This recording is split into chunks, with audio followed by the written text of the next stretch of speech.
घनी अंधेरी रात थी जब आसमान पर बादलों का ऐसा साया था मानो चांद और तारे किसी अदृश्य डर से खुद को छुपा चुके हों। हवा में एक अजीब सी सर्दी थी जो हड्डियों तक उतर रही थी और गांव के किनारे खड़ा पुराना नवरत्नपुर रेलवे स्टेशन वीरान और खामोश पड़ा था। पटरियों पर जमी ओस रात के रहस्यों को चुपचाप सोख रही थी। यह स्टेशन पिछले 30 सालों से बंद पड़ा था क्योंकि यहां हुई एक अजीब घटना के बाद से कोई ट्रेन रुकती ही नहीं थी। कहते हैं उस रात एक यात्री ट्रेन यहां अचानक रुक गई थी जबकि सिग्नल हरा था। स्टेशन मास्टर ने कहा था कि ड्राइवर को पटरियों पर एक औरत खड़ी दिखी, सफेद साड़ी में, लंबे खुले बाल, खून से भीगी आंखें। लेकिन जब लोग उतरे तो वहां कोई नहीं था। उसके बाद से हर उस रात जब चांद बादलों में छिप जाता और घना कोहरा उतरता, स्टेशन के प्लेटफॉर्म नंबर 2 पर किसी के धीमे कदमों की आहट सुनाई देती, जैसे कोई अदृश्य यात्री इंतजार कर रहा हो। इसी कहानी को सुनकर विजय, जो एक स्थानीय पत्रकार था, ने ठान लिया कि वो इस भूतिया स्टेशन का सच जानकर रहेगा। उसकी सोच थी कि यह सब अंधविश्वास है। लेकिन जैसे ही वो रात 11 बजे अपने कैमरे और टॉर्च के साथ स्टेशन पहुंचा, उसे दूर से ही एक अजीब सन्नाटा महसूस हुआ, जैसे आसपास के पेड़ पौधे भी सांस रोककर खड़े हों। प्लेटफॉर्म की टूटी बेंचें और जंग लगे लैंप पोस्ट किसी भूली बिसरी कहानी के गवाह लग रहे थे। विजय ने प्लेटफॉर्म पर कदम रखते ही महसूस किया कि जमीन हल्की सी कांप रही है, जबकि दूर दूर तक कोई ट्रेन नहीं थी। टॉर्च की रोशनी में उसे एक पुरानी टिकट खिड़की दिखी, जिसके शीशे के पीछे किसी का धुंधला सा चेहरा उभर आया।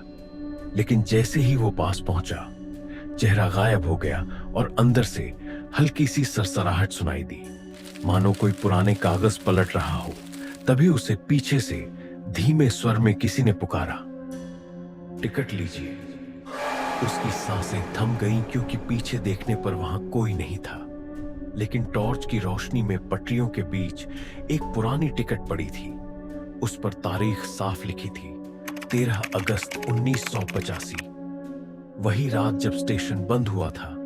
विजय ने टिकट उठाई और जैसे ही उसकी उंगलियों ने उसे छुआ, ठंडी हवा का एक झोंका आया और प्लेटफॉर्म के अंत में उसे वही सफेद साड़ी वाली औरत दिखाई दी।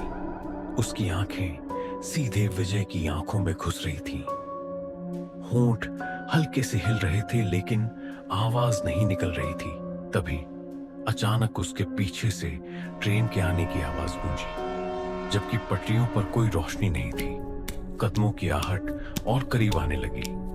विजय का कैमरा अपने आप रिकॉर्ड करने लगा और स्क्रीन पर दिखाई देने लगा कि प्लेटफॉर्म पर भीड़ है। पुराने जमाने के कपड़ों में यात्री, जिनके चेहरे फीके और आंखें खोखली थीं। सबकी नजरें विजय पर थीं। अचानक सफेद साड़ी वाली औरत ने चीख मारकर कहा, सच को मत जगाना। और अगले ही पल सब कुछ काला हो गया। जब विजय ने दोबारा आंखें खोली तो उसने खुद को स्टेशन के प्लेटफॉर्म नंबर 2 के बीचों बीच खड़ा पाया। लेकिन कुछ अजीब था।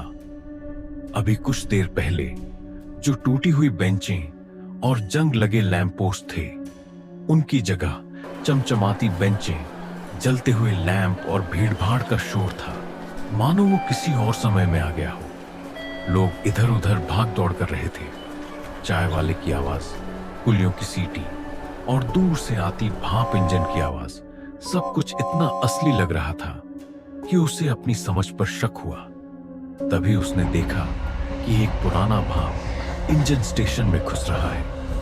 धुएं में लिपटी वह ट्रेन प्लेटफॉर्म पर रुकते ही एक अजीब सी ठंड फैलाने लगी। हर डिब्बे की खिड़की से कोई न कोई चेहरा झांक रहा था, लेकिन उन चेहरों में आंखें नहीं थीं, बस खाली गड्ढे। विजय का दिल तेजी से धड़कने लगा। उसने भीड़ में सफेद साड़ी वाली औरत को ढूंढने की कोशिश की और वह उसे टिकट खिड़की के पास खड़ी मिली। इस बार उसके होंठ साफ बोले, भाग जा, वरना तू भी यहीं रह जाएगा। विजय कुछ कह पाता, उससे पहले ही उसके पैरों के नीचे की जमीन हिलने लगी और ट्रेन के इंजन से चीख जैसी आवाज आई। अचानक भीड़ के सारे लोग एक साथ उसकी तरफ मुड़ गए। उनके चेहरे विकृत होने लगे, होंठ फट गए, आंखों के खाली गड्ढों से काला धुआं निकलने लगा और उनके कदम उसकी तरफ बढ़ने लगे। विजय पीछे हटते हुए टिकट खिड़की से टकराया और वहीं से भीतर गिर पड़ा। अंदर अंधेरा था, लेकिन किसी के धीमे धीमे बोलने की आवाज आ रही थी। वह आवाज स्टेशन मास्टर की थी जो बोल रहा था, तू सच जानना चाहता है तो देख।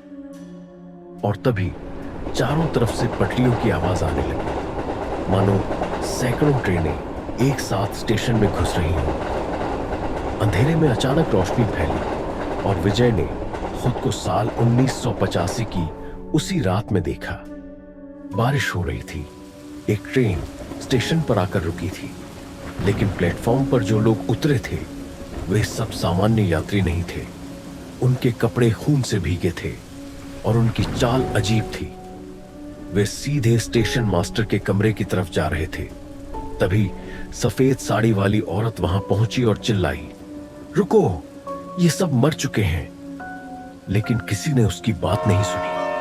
अगले ही पल एक भयानक हादसा हुआ। पटरियों पर खड़ी दूसरी ट्रेन अचानक चल पड़ी और पूरी भीड़ को रौंद दिया। खून की नदियां प्लेटफॉर्म पर बहने लगी। विजय ने देखा कि स्टेशन मास्टर ने कमरे का दरवाजा भीतर से बंद कर लिया और खिड़की से बाहर झांकते हुए बुदबुदाया, अब ये सब यहीं फंस गए हैं। ट्रेन अचानक दृश्य बदल गया और विजय वापस अपने समय में आ गया। लेकिन अब स्टेशन पूरी तरह सुनसान था।